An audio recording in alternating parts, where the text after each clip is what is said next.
귀한 찬양을 하나님께서 받으신 줄로 믿습니다. 찬양 중에 박수가 많으면 많을수록 좋고 아멘이 많으면 많을수록 좋은 줄로 믿습니다. 여러분, 우리 예배 중에 시작할 때 초입에 신앙 고백, 사도신경으로 고백했던 그 고백을 우리 찬양대가 고백했는데, 여러분 이 고백대로 나의 믿음으로 고백하시는 줄로 믿습니다.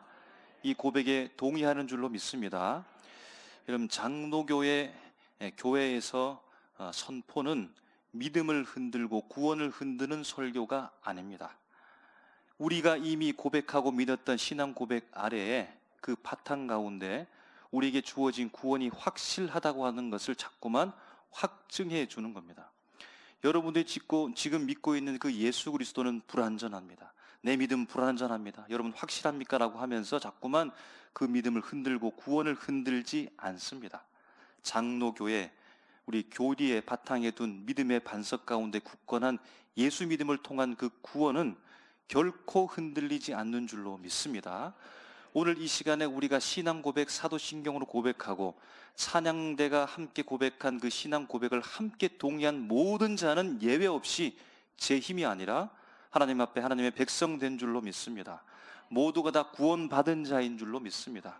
그 고백을 하고 있기 때문에 결코 그 믿음은, 그 구원은 흔들리지 않는다라는 마음을 가지고, 여러분 의심하지 말고 확신된 마음을 가지고 주님을 향하여 힘있게 나가시기를 주의 이름으로 축복합니다.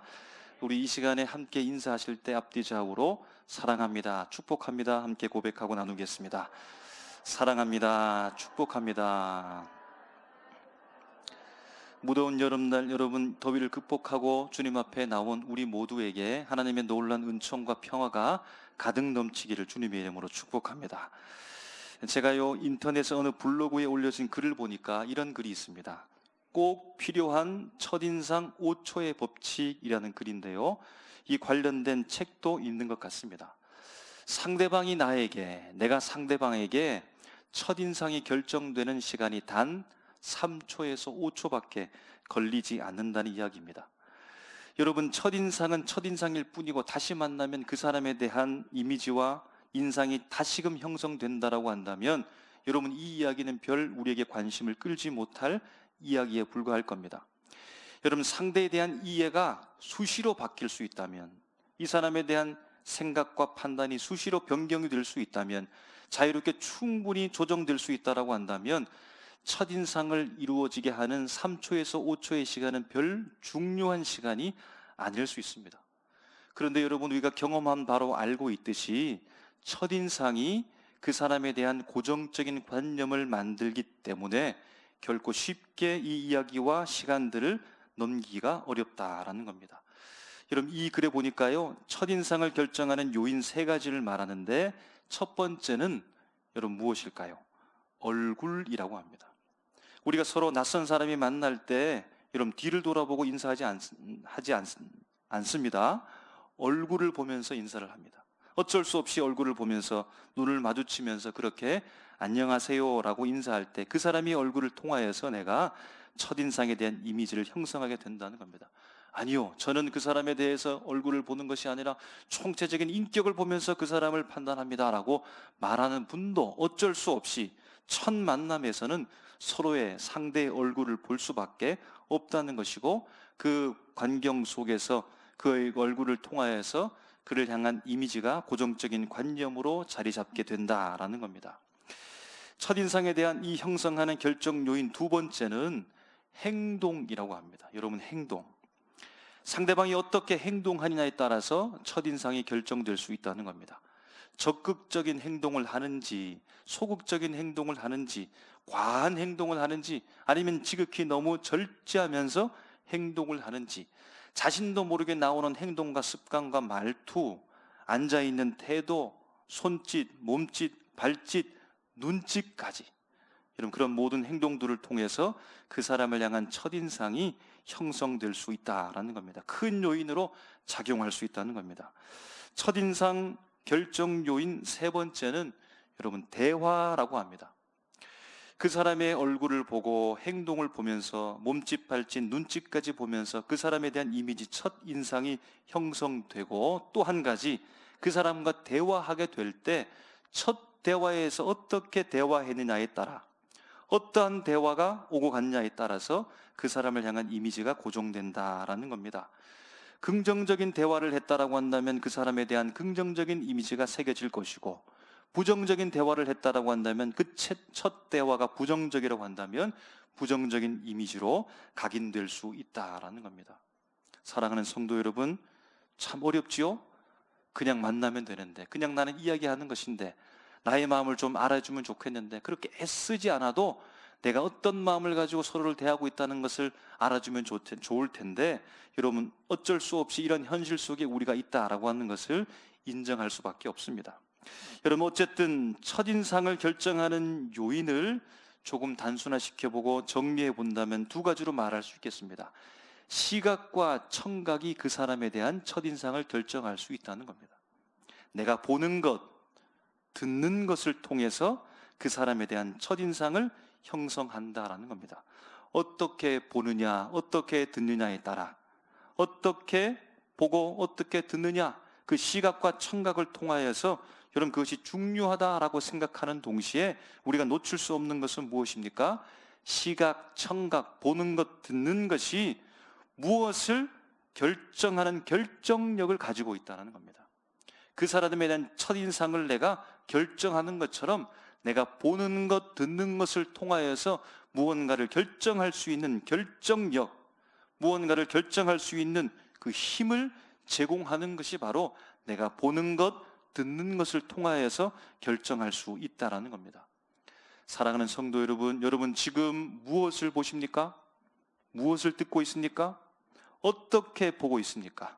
어떻게 여러분 듣고 있습니까? 내가 보고 듣는 것이 아무것도 아닌 것처럼 생각하십니까? 결코 그렇지 않습니다. 내가 지금 보고 있는 것, 내가 지금 듣고 있는 그것이 내 삶에 있어서, 내 인생에서 얼마나 중요한 지대한 영향력을 행사할 수 있는지 여러분 중요하게 생각해야 된다는 겁니다. 그러므로 여러분 이 시간이 참으로 중요하고 값진 시간인 줄로 믿습니다. 여러분 말씀을 들으십시오. 말씀을 보십시오. 말씀을 들으면서 여러분 힘을 가지십시오. 말씀을 보시면서 하나님의 권능의 능력을 여러분 체험하십시오. 그래서 말씀을 듣고 말씀을 봄으로 말미암아 우리 인생 속에 복잡하게 얽힌 여러 가지 장애물들을 다 이겨내고 극복해내며 어려운 순간순간마다 말씀의 힘으로 말씀을 보고 말씀을 들으면서 그 힘과 능력을 가지고 잘 결정해서 하나님이 원하시는 아름다운 뜻을 이루어내시기를 주님의 이름으로 축복합니다. 이 시간 하나님의 말씀이 우리 가운데 충만하기를 원합니다. 주의 말씀에 온전한 듣는 이 놀라운 은혜가 우리 가운데 충만하기를 원합니다. 여러분 우리가 히브리서 말씀을 읽고 들었습니다. 지난번에도 한번 나눈 적이 있는데요, 히브리서 말씀은 서신서 곧 편지의 형식으로 오늘 우리에게 들려주고 있습니다. 느낌은요 바울 서신과 비슷합니다. 첫인상이 그렇다는 겁니다. 첫인상을 보니까 히브리서 말씀의 첫인상이 바울 서신과 유사하다는 겁니다. 그런데 첫 만남을 가지고서 첫인상을 형성하고 나서 자꾸만 히브리서를 만나고 또 만나고 그 말씀 속으로 들어가고 깊이 이해하면 할수록 바울 서신과는 자꾸만 차이를 우리가 발견하게 될 수 있다는 겁니다. 바울 서신의 공통점은 그러합니다. 대부분 나 사도 바울은, 사도된 나 바울은, 나의 믿음의 동력자 아들과 같은 디모데는 혹은 디도는, 이렇게 하면서 바울 서신에는 바울 자신의 이름과 자신의 동력자를 언급하는 것이 많은데 히브리서 말씀에는 그 말씀이 잘 보이지 않는 것입니다. 문맥과 단어의 문장과 스타일도 차이점이 있다는 겁니다. 바울이 기록한 서신서에서는 발견하기 어려운 그리스도의 대제사장적 개념들이 히브리서 말씀 속에 포함되어져 있습니다. 바울 서신에서 중요하게 생각하는 것은 믿음으로 의롭게 된다라고 하는 이신칭의의 사상이 녹아져 있는데 히브리서 말씀에는 그 말씀은 잘 보이지 않는 것 같습니다. 그러므로 여러분 본문을 우리가 볼 때 그 내용과 주제를 교리적 규명으로 나가려고 하지 말고 신학적 분석 가운데 명제적 진술로서 내가 뭐하는 답을 얻겠다라고 하는 생각보다는 실천적 개념으로, 행함의 개념으로 내가 어떻게 살아야 되는가. 물론 하나님의 말씀이 다 그러합니다. 특별히 히브리서 말씀을 읽으면서 어떤 교리적 규명을 찾기 위한 것보다는 내가 어떻게 살아갈까, 내가 어떻게 행동할까? 어떻게 삶 속에서 내가 주님을 발견할 수 있을까? 라고 하는 이 관점을 가지고 여러분 대하면 참 좋겠습니다. 히브리서 말씀 오늘 11장은요, 그의 별명과 주제가 믿음장이라고 합니다. 왜냐하면 믿음에 대해서 이야기하기 때문입니다. 그러나 좀 전에 말했던 것처럼 믿음에 대한 정의를 규명하기 위한 작업을 하는 것은 아니며, 오히려 그 믿음에 대하여서 내가 경험적으로 행위적으로 어떻게 살아갈 것인가에 대한 말씀으로 오늘 우리에게 들려주고 있다라는 겁니다. 그러므로 여러분, 오늘 말씀을 통해서 그저 책상 앞에서 공부하는 것으로만 마치지 말고 주의 말씀이 우리의 삶이 되기를 주님의 이름으로 축복합니다. 내 몸으로 오늘 믿음을 이해하시기를 주님의 이름으로 축복합니다. 오늘 말씀 본문에 보니까 이렇게 말합니다. 보이는 것과 보이지 않는 것을 이야기하는데요, 여러분, 보이는 것은 별 문제가 없을 수 있습니다. 왜냐하면 보이니까요. 바로 보이는 대로 증명할 수 있으니까, 내 눈이 증거가 되는 것이니까 별 문제가 되지 않을 수 있습니다. 그런데 보이지 않는 것에는 그것이 진실인지에 대한 증거가 필요하게 되겠죠. 보이지 않는 것, 증거가 필요한데 오늘 말씀해 보니까 선진들이 증거를 찾았다는 겁니다. 선진들이 보이지 않는 세계를 바라보면서 증거를 찾고 그렇게 살았다라고 말씀하면서 오늘 보이는 세계에 대해서도 말씀하는데, 보이는 세상 만물들이 보이지 않는 하나님의 말씀으로 지어졌다라고 이렇게 말하는 겁니다. 보이는 것과 보이지 않는 것들이 서로 교차하고 서로가 서로에게 증거와 증명을 하고 있는 말씀이 오늘 본문의 말씀이다라고 볼 수 있겠습니다. 여러분, 히브리서 11장 말씀 믿음장, 믿음이 무엇인가라고 하는 정의보다는 믿음이 무엇을 하는가이죠. 믿음이 무엇을 하는가, 믿음이 무엇을 해내는가, 믿음이 내 속에 들어와서 무엇을 하는가라고 하는 그 기능에 대해서 강조를 하는데, 어떤 기능을 할까요? 1절 전반부에 보게 되어지면 이렇게 말합니다. 믿음은 바라는 것들의 실상이 되게 하는 기능을 한다라는 겁니다. 1절 후반부로 내려와서는요, 믿음이 보이지 않는 것들을 증거하는 기능을 한다라고 말씀합니다. 3절 말씀에 보면 이렇게 말합니다. 우리가 아나니, 그러므로 믿음은 어떻게 하는 것입니까? 알게 한다는 겁니다. 믿음이 우리에게 지식을 제공하는 기능을 한다라는 겁니다. 그래서 2절 말씀에 말씀하고 있는 믿음이 선진들에게 그러한 기능을 하여서 증거하는 기능을 했다라고 말씀을 하고 있는 겁니다. 여러분, 여기서 믿음의 선진들, 이 선진들이 보이지 않지만 바라는 것들이 있었다라고 말씀하죠. 그들이 바라보는 것이 있었다라고 말하는 겁니다. 여러분, 믿음의 선진들, 그들이 바라보았던 것은 무엇일까요? 보이지 않는데 보는 것, 여러분, 그것이 무엇이었을까요? 여러분, 히브리서 말씀이 통상 작자 미상으로서 기록연대 AD 64년에서 67년 초기의 기독교인들 가운데 오늘 하나님의 편지로서 그 형식을 가지고서 히브리서가 증거하고 전해진 대상, 독자를 일컫는 것은 유대계 그리스도인들로 봅니다. 유대인이었지만 그러나 그리스도인으로서 개종한 사람들을 향하여서 이 히브리서 말씀이 증거되고 그들에게 보내졌다라는 겁니다. 그런데 여러분, 왜 그들에게 이 편지가 보내졌을까요? 작자 미상의 AD 64에서 67년경에 쓰여진 이 말씀이 왜 유대계 그리스도인들에게 전달되어져서 이 말씀을 읽으라고 이렇게 선포하는 이유가 무엇입니까? 여러분, 기독교 1세대 모든 사람들 예외 없이 그들에게 주어졌던 것은 무엇일까요? 고통과 박해, 핍박이었습니다. 그것 때문입니다. 유대인이었다가 유대교로 있다가 그리스도인이 된 이 사람들에게 기독교 1세대로서 초기 믿음의 사람으로 살아가는 이들에게 예외 없이 주어진 고통과 핍박, 박해 때문에 오늘 작자 미상의 히브리서 말씀이 그들에게 전달되어지고 있다라는 겁니다. 여러분, 견딜만 하면 핍박이 핍박일까요? 참아낼 수 있으면, 참아낼만 하면, 견딜만 하네라고 하면 여러분, 그것이 핍박일 수 있을까요? 단 몇 번의 횟수만 그에게 핍박으로 주어진다면 여러분, 그것이 핍박일 수 있을까요? 내 이성과 지혜로서 잘 판단해서 그것을 잘 모면낼 수 있다면, 길이 많이 펼쳐져서 박해를 피할 수 있는 길이 많다라고 한다면 여러분, 그것이 박해일까요? 어렵기 때문에 내 생각과 판단, 힘을 다 동원해도 그것을 감당하기가 어렵기 때문에 박해인 것이죠. 핍박이라는 말입니다. 삶이 버거운 것입니다. 그래서 아마 그들이, 믿음의 1세대들이 이렇게 고백하지 않았을까요? 굳이 이렇게까지 살아야 되는가? 굳이 이렇게까지 힘들게 믿음을 붙잡고 살아야 되는가? 이렇게 예수 믿고 힘들게 살아야 되는가? 아마 한탄하면서 그들은 생각했을 수도 있습니다. 그런데 마침 보니까 피할 길이 있는 겁니다. 박해받지 않고 살아갈 수 있는 길이 보이는 겁니다. 핍박받지 않고 고통받지 않고 살아갈 수 있는 길이 보이는 겁니다. 그 길이 바로 유대교로 다시 돌아가는 길이었습니다. 내가 예수 믿는 이 믿음을 포기하고서 유대교로 돌아가게 되어지면, 권력을 찾고 있는 그들과 함께 하게 되어지면 나는 더 이상 박해받지 않을 수 있는 겁니다.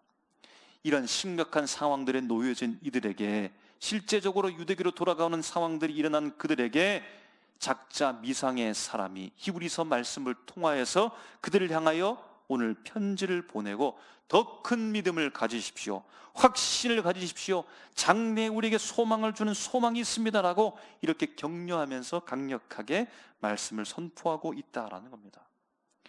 이런 핍박과 어려움에 처한 이들, 힘겹게 신앙생활하고 있는 이들, 여러분, 그들이 듣기는 들었지만 보지 못하고 있는 것이 무엇일까요? 듣기는 들어서 알고는 있지만 선진들이 바라보며 장래를 향하여서 나갔던, 소망을 품었던, 보이지 않는 것, 바라는 것은 무엇이었을까요? 핍박받는 자에게 인내하게 하고 미래에 소망을 주는 그 무엇, 여러분, 그것이 무엇이었을까요? 하나님이 그들에게 주신 약속이었겠죠. 약속 있는 미래에 대한 약속, 여러분, 그것이 무엇이겠습니까? 하나님의 나라, 예수 그리스도께서 다시 재림함으로 말미암아 너에게 줄 하나님의 나라를 고대하라고 그렇게 그들에게 격려하지 않았겠습니까? 여러분, 그것이 로마서 8장 18절 말씀에 이렇게 표현되어져 있습니다. 생각하건대 현재의 고난은 장차 우리에게 나타날 영광과 비교할 수 없도다. 옛날 말씀에는 좋게 비교할 수 없도다. 장차 나타나게 될 그 영광, 재림의 때 하나님의 나라, 그것은 지금 내가 받고 있는 고통과 고초보다 결코 비교할 수 없도다라고 그렇게 말하면서 하나님의 나라에 대해서 소망으로 붙잡으라고 그렇게 말씀하고 있다라는 겁니다. 여러분, 믿음의 선진들에게 있어서 오늘 1절 상반절에 말하고 있는 것, 바로 바라는 것, 기대하면서 미래에 올 하나님의 나라, 여러분, 이것을 이들은 보았을까요? 만졌을까요? 확실하게 붙잡고 있었을까요? 1절 하반절에 말하는 것과 같이 보이지 않는 하나님의 나라를 이들은 보았을까요? 만졌을까요? 확실하게 붙잡고 확실한 믿음을 가지고 살아가고 있었을까요? 아마 말 그대로 보이지 않았을 가능성이 많습니다. 여러분, 한번 생각해 보시기 바랍니다. 왜 세상에 있는 사람들, 아직 교회에 다니지 않는 사람들은, 교회에 다니는 사람들, 우리가 보는 것을 보지 못할까요? 왜 아직 교회에 다니지 않는 사람들은, 교회에 다니는 사람들, 우리가 듣고 있는 왜 그것을 듣지 못할까요? 우리는 확신을 가지고 살아가고 있는데 왜 세상에 있는 사람들은, 아직 교회에 나오지 않는 사람들은 왜 확신을 가지지 못할까요? 우리는 마치 하나님의 나라가 보이는 것처럼 살아가고, 마치 만지는 것처럼 살아가고, 마치 느낄 수 있는 것처럼 확신하면서 살아가게 되어지는데, 아직 교회에 다니지 않는 사람들은 왜 보지도 못하며 듣지도 못하며 만지지도 못하며 그렇게 살아가고 있는 이유가 무엇입니까? 이미 우리가 알고 있죠. 계속해서 우리가 말했듯이 1절에 말씀해 주고 있는 대로, 읽은 대로 보이지 않고 들리지 않고 만질 수 없는 것을 실상으로 만들어주는 것이 있기 때문입니다. 보이지 않고 들리지 않고 만질 수 없는 것을 만질 수 있는, 보이는, 들리는, 체험할 수 있는 실상으로 만들어주는 것이 바로 우리에게 있기 때문이고 저들에게는 없기 때문입니다. 그것이 무엇입니까? 믿음이라는 겁니다. 믿음을 가질 때 보이고, 믿음을 가질 때 들리며, 믿음을 가질 때 살아낼 수 있다라는 겁니다. 믿음이 없이는 보이지도 않고 들리지도 않으며 붙잡을 수도 없다라고 하는 것입니다. 여러분, 세상에 아직 교회 다니지 않는 사람과 우리와 결정적인 차이점은 다른 것에 있는 것이 아니라 우리가 믿음을 가지고 있는가, 믿음을 가지고 있지 않은가에 결정적 차이점이 있다는 겁니다. 바로 그 믿음이 하나님 나라가 있다라고 하는 것을 보게 하고 듣게 하고 만질 수 있게 하는 증거가 되게 한다라는 겁니다. 믿음이 보게 하고 믿음이 듣게 하고 믿음이 만질 수 있게 한다는 겁니다. 바로 이 자리에 우리가 살아있는 하나님의 주신 허락하신 선물과 같은 믿음을 다 가지고 계신 줄로 믿습니다. 믿고 있기 때문에 여러분, 보이지 않는 하나님을 마치 보는 것처럼 이 자리에서 영과 진리를 우리가 예배하는 것 아니겠습니까? 허공 속에 그냥 되뇌 독백처럼 찬양하고 고백하는 것이 아니라 분명히 내 고백과 말씀 소리를 듣고 계시는 하나님을 우리가 보고 있기 때문에 우리가 주님 앞에 이렇게 찬양하고 고백하는 것이 아니겠습니까? 주님 앞에 영과 진리로 드리는 예배, 그 이유가 무엇입니까? 우리 하나님을 보기 때문이죠. 하나님을 믿기 때문이죠. 하나님을 만지고 있기 때문이죠. 하나님의 나라를 경험하고 있기 때문입니다. 하나님 나라의 모형이 오늘 우리가 모인 믿음의 공동체 가운데 역사하고 있기 때문에 그 확신을 가지고 우리가 주님 앞에 나와서 그냥 온 것이 아니라, 허망한 시간을 보내는 것이 아니라, 헛된 세월을 보내는 것이 아니라, 세상에 있어서 가장 가치 있는 시간을 바로 이 시간에 믿음을 가지고 보내고 있는 줄로 믿습니다. 돌을 갓 지난 아기가 엄마 아빠와 눈맞춤을 해야 되고 시력, 눈빛 교환을 해야 되는데 이것이 잘 안 되는 겁니다. 왜 그럴까? 이유를 찾아서 애씁니다. 병원에 가서 의사에게 진단을 받고 부모가 아이에게 무언가를 가지고 왔습니다. 여러분, 그것이 무엇일까요? 안경입니다. 고개를 돌리기도 하고 안경을 씌워주려고 하는데 처음 접하는 것이라서 거부 반응을 보기도 하는데 얼르고 달래서 안경을 아이 눈에 딱 씌우는 순간 잠시 당황하다가 엄마와 눈맞춤을 하면서 해맑게 웃는 겁니다. 안경을 쓰는 순간, 안경을 쓰고 나서 분명하게 엄마를, 아빠를 바라볼 수 있게 되었다는 겁니다. 저녁을 먹고 잠자리에 들기 전에 아버지가 딸의 방을 지나갑니다. 그런데 딸의 방에서 누군가와 이야기하는 소리가 들리는 겁니다. 그럴 리가 없는데, 분명 딸의 방에는 아무도 없을 것인데 딸밖에 없는데 아빠는 당황스럽습니다. 조심스레 노크를 하고는 그래도 결단하고 급습하듯 딸 방으로 들어갑니다. 그런데 딸밖에 없는 겁니다. 알고 보니까 딸이 기도를 한 겁니다. 아버지는 이해가 안 되었습니다. 보이지도 않고 들리지도 않고 만져지도 않는데 마치 보는 것처럼 들리는 것처럼 만지는 것처럼 촉감을 느끼는 것처럼 어떻게 기도할 수 있을까? 나중에 딸의 기도에 응답한 결과 아버지가 예수를 믿고 나서 보고 듣고 만지는 신앙으로 살아갔다라는 이야기입니다.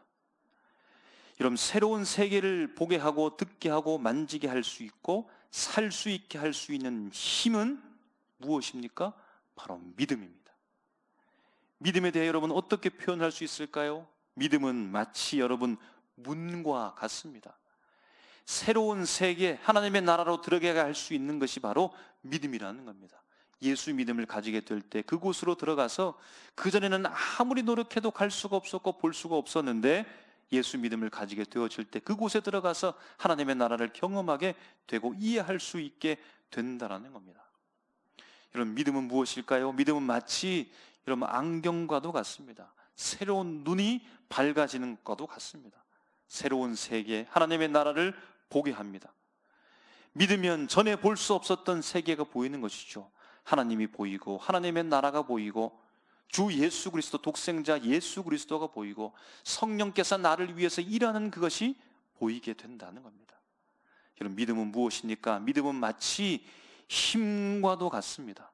새로운 나라, 곧 하나님의 나라를 살게 하는 힘을 우리에게 주는 겁니다. 우리의 힘으로 여러분 하나님의 나라를 만들 수 있을까요? 우리의 힘으로 하나님의 나라를 건설할 수 있을까요? 결코 그렇게 할 수 없습니다. 그런데 예수 그리스도에 대한 신앙 고백, 그 믿음을 가지고 살게 되어지면 하나님의 나라가 임하게 되어지고 그 하나님의 나라를 우리가 살 수 있게 된다는 겁니다. 믿음을 가질 때 하나님을 사랑할 수 있는 힘이 생기고, 다른 사람을 사랑할 수 있는 힘이 생기고, 다른 사람을 용서할 수 있는 힘이 생기고, 다른 사람과 화해할 수 있는 힘이 생기더라는 겁니다. 여러분, 신앙생활 하는 것 달콤한 사탕을 먹는 것처럼 달콤하십니까? 물론 그러할 때도 있습니다. 맛있다, 신앙생활이 너무 좋다. 물론 우리 저변에 깔린 하나님을 향한 믿음을 통하여서 그 관계 속에서 세상에 줄 수 없는 기쁨이 우리 가운데 깔려 있습니다. 그런데 그 여정은 참으로 힘든 것이죠. 쓰디쓴 인삼 뿌리를 씹어 먹는 것처럼 괴롭기도 합니다. 그러나 분명하게 확신합니다. 그 인삼을 씹어 먹으면 건강해진다는 거예요. 우리 자녀가 아픕니다. 쓰디쓴 그 약을 먹이려고 합니다. 먹지 않겠다고 발버둥 칩니다. 그런데 억지로도 먹이는 것이죠. 먹인 이후에 부모는 확신합니다. 이 아이가 이제 낫겠다, 건강해지겠다. 이런 믿음 생활, 믿음 붙잡고 살아가는 것이 우리 모든 삶 가운데 유쾌한 일로 펼쳐지지 않는다 할지라도 확신하는 것은, 믿음 가지고 살아가게 되어지면, 예수 믿음을 붙들면 하나님이 보입니다. 할렐루야. 하나님의 나라가 보입니다. 하나님의 나라로서 살아갈 수 있습니다. 하나님의 나라를 만질 수 있습니다. 힘을 가질 수 있습니다. 하나님의 백성으로 살아갈 수 있는 힘을 우리가 부여하게 된다는 사실입니다. 바로 문명의 히브리서 기자가 수신자된 유대인 그리스도인들을 향하여서 포기하지 마십시오. 박해 가운데 놓여있지만 그러나 돌아서 가지 마십시오. 앞을 향하여서 보이지는 않지만 그러나 믿음을 가지게 되어지면 그 나라가 보이게 될 것입니다 라고 격려하고 있다라는 사실입니다. 믿음을 가짐으로, 믿음으로 말미암아 우리의 개인의 삶 가운데 하나님의 나라가 보이고, 주님이 보이고, 하나님의 역사, 일하심이 보이는 것을 여러분 경험하시며, 우리 가정에, 믿음의 가정에 되어져서 그 가정 가운데 하나님의 나라가 임하며 하나님을 바라보고 믿음 가운데 모든 것을 선택하고 판단하며 나아가시고, 우리 교회에 믿음으로 역사하게 되어져서 하나님의 나라를 함께 경험하면서 세상이 결코 흉내낼 수 없는 힘을 가지고 사랑하고 용서하고 화해하고 하나님을 선포할 수 있는, 하나님께서 놀랍게 쓰시는 주의 몸된 교회가 되기를 주님의 이름으로 축원합니다. 아멘. 기도하겠습니다.